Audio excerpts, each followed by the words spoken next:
कलरा भजा कलरा चिप्स समस्ते सब बन खाई था हेले केबे कलरा बेसर बन खाई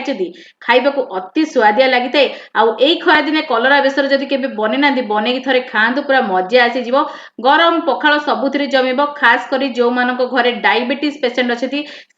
कलरा बेसर बन दिखाँ से भी बहुत पसंद आसो छुआ मैंने भी खाई ने एत स्वादिया होता है ओडिया बो आज ता स्टाइल किपरि कलरा बेसर बन चलतु देखने नमस्कार ओडिया बो रोसे को आपण मानक बहुत बहुत स्वागत प्रथम आम कड़े को भल भाव गरम करनवा से देवा आम सोरिष तेल आठी मु 2 ରୁ 3 स्पून सोरिष तेल नहीं आपको भल भाव आम गरम करनवा तेल गरम हो गला परे एडी देखंतु देइची हाफ स्पून सोरिष तापरे हाफ स्पून जीरा तापरे गोटे सुखिला लंका दे देबा भलो वासना आसीबा पई तापरे गोटे मीडियम साइज रो पियाज को मु स्लाइस करी काटी काटी देई देइची तापरे आमे पियाज को भलो भाबरे टिकेना को भाजी दबा जेमति कि 50% हमर एटी पियाज भलो भाबरे कुक हे जिवो पियाज हमर एटी भाजी आसलानी तो एडी देखंतु कलरा और आलू को मेडी काटी की रखिची आ एटी मु 250 ग्राम कलरा आ गोटी आलू को लंबा भाबे स्लाइस करी काटी रखतिल तो एटी ऐड कर नउची जदि आपण डायबिटीज पेशेंट मानक पई बनौचंदी ताहले आपण एटी आलू को स्किप कर देबे पूरा आउ एठी मो आलू गोटी एथि पई देची जदि आपण कलरा खाइला बेले बेसी पिता लागे ताले टिके आलू मद खाइ देले बहुत बढ़िया टेस्ट लागिथाय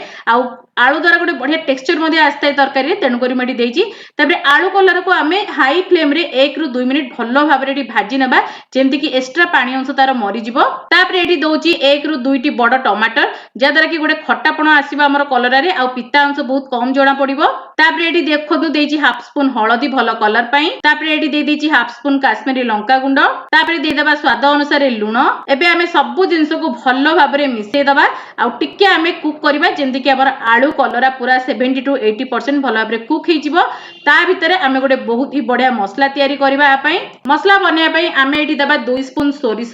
गोटे सुखिला लंका गोटे स्पून जीरा केना को हळदी जेमति कि हमर पिता हबनी बेसर मसला बेसी तापरे टिके पानी देके आमे भलो भाबरे बतुरे देबा जीरा सोरिष को तापरे एठी 7 ରୁ 8 कला रसुण नेची तापरे आमे भलो भाबरे चिकन करिका को बाटी आनिबा तो एठी देखंतु हमर मसला पेस्ट रेडी ही जाईची कलर आलू हमर एठी 70 to 80% भलो भाबरे भाजी आसलानी तो एठी आमे ऐड करबा बे बेसन मसला आ बेसर मसला को देकी आमे भलो भाबे टी कसी नेबा जेमति कि हमर आलू आ कलरा बहुत बढ़िया भाबरे कसी हे जिवो मसला सहित टमाटर मध्ये बहुत बढ़िया भाबरे सिजी जिवो मसला टिके भलो भाबरे कसी हेबा पई मु एठी लीड को कवर कर नउची आ लो फ्लेम रे 10 मिनिट पे एम्ति छाडी दबा एठी देखंतु आमे लीड को खोलुचे तो ऊपर को देखंतु तेल पूरा पळे आसलानी तो एठी आमे आ हल्का टिके मीडियम फ्लेम रे भलो भाबरे कसी नेबा कलर आलू को एठी देखंतु कलर आलू सब पानी मरि गलानी आ बहुत भलो भाबरे हमर बेसर मसला कसी हे आसलानी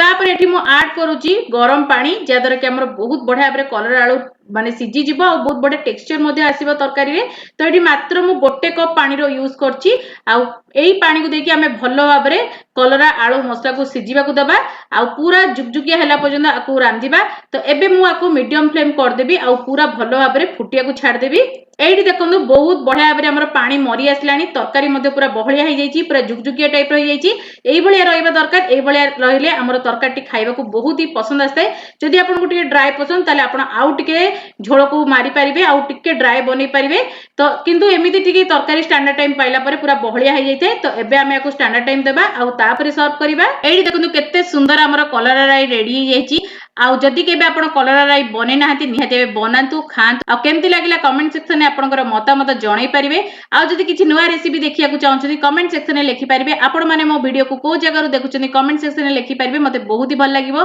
मु जानिया को चाहउछि मो सहित जोडी हेतिबा लोक माने को जगह रु मते देखि पाउछथि आ जदि नया अछथि चैनल ले सब्सक्राइब करिया को भूलिबेनी साइड रे बेल आइकन को प्रेस करिवे ता द्वारा आपण माने मोर एमति भलो भलो रेसिपी गुडी को प्रथमे देखि पारिबे आ जदि फेसबुक पेज रे देखुछथि निहाती एबे फॉलो करनेबे इंस्टाग्राम पेज को मते मोर फॉलो करनेबे सेठी मते मु आपण मानो पे बहुत ही बढ़िया बढ़िया पोस्ट करताय तो आगु को मु एमति बहुत ही बढ़िया बढ़िया रेसिपीज नै के आसीबी तो आजि पई एतिकी बाय बाय।